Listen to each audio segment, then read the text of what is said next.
Whether you're just returning from the summer or if you've been watching us this past week, welcome to a new season of CNN 10, an objective explanation of world news events. My name is Carl Azus.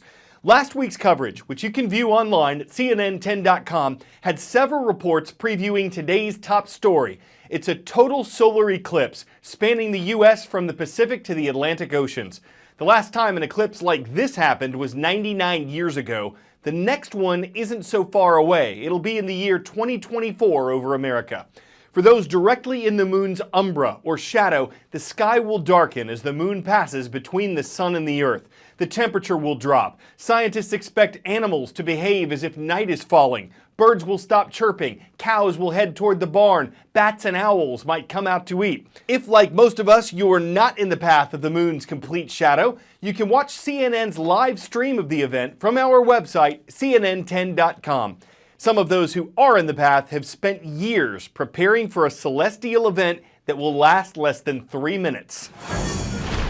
Countdown to total eclipse, coast to coast. In its path, I leave for work. An astronomical celebration from Oregon to South Carolina. The place to be, the 70-mile swath of full eclipse, or totality. The moon's shadow racing across the country, right through 12 states, turning day into night. In Chicago, long lines, despite the rain, for eclipse viewing glasses.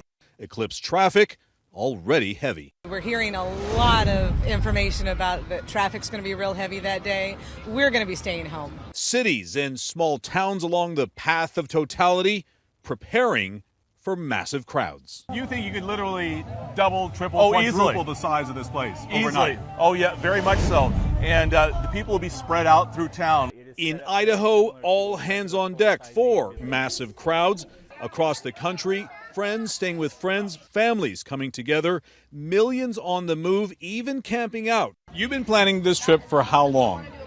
At least 7 years. 7 years? Yes. We got 2 vehicles with truck campers, and we left at 4:30 in the morning. We got here about 3:30 in the afternoon.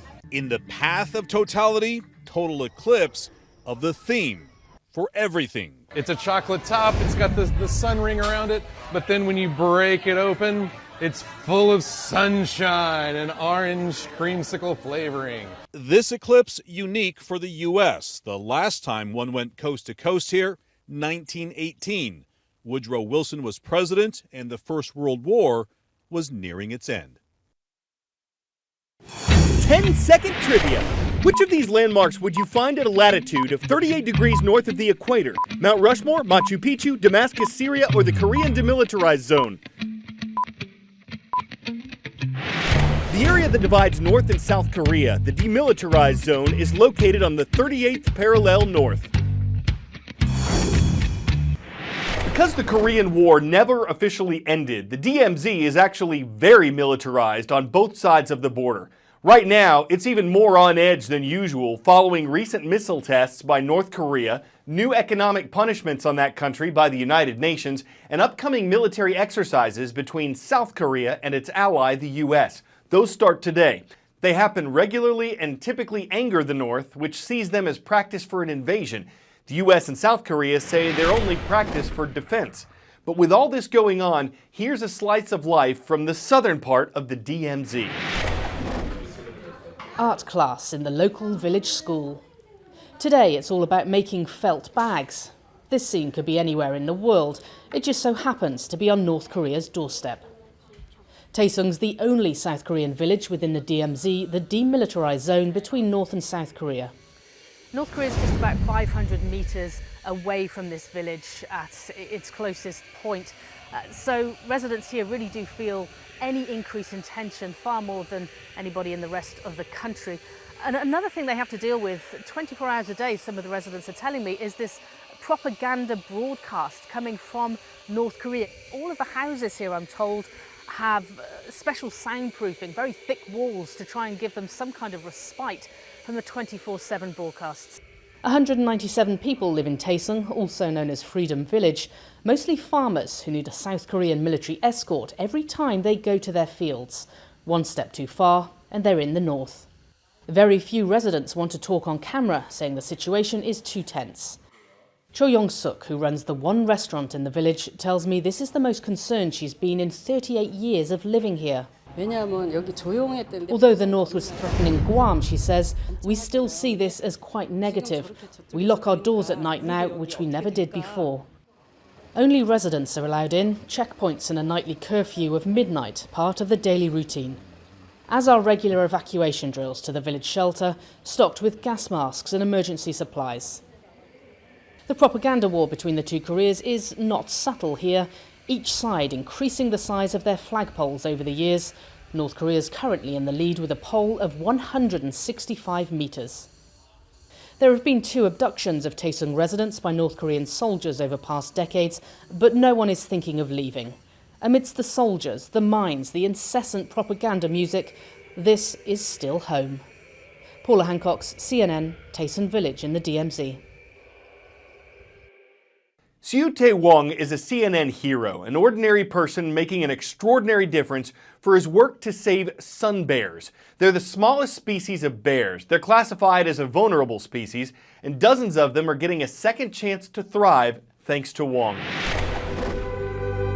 The rainforest in Borneo is a very special place. It's just filled with life. Clean air, clean water, and stable climate come from the forest. But this amazing place is slowly disappearing. Sun bear live in tropical rainforest in Southeast Asia.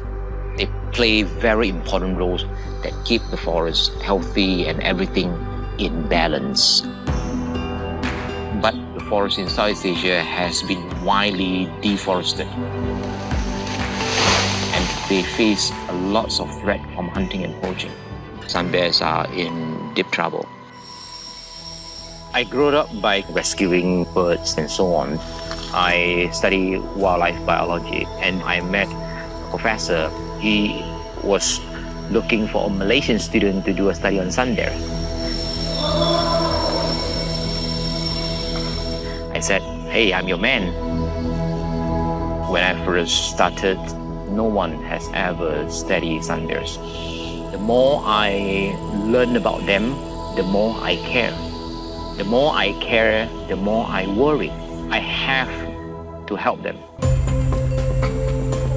Okay, let's get started. So this is the portion for chin. I established this center to ensure the survival of the sun bear. Breakfast is served. We have 44 sun bears brought in for various reasons, including people keeping them as illegal pets. So this is Mary. Most people call me Papa Bear. But I want bears to live in the forest and not in captivity. Yeah, open up the door 11 right now. Number 1 is out, number 2, 3. The bears spend their daytime in the forest enclosure, ready to explore the forest and have a lot of happy hours.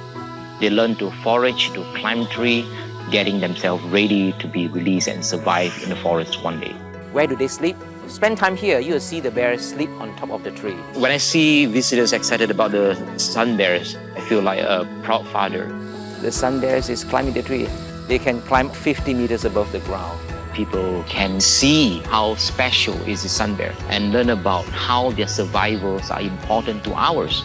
Good boy. Yeah, I know, you're a good boy. I'm very humble of serving the sun bears, but my ultimate goal is everybody can live harmoniously together in the planet we call home.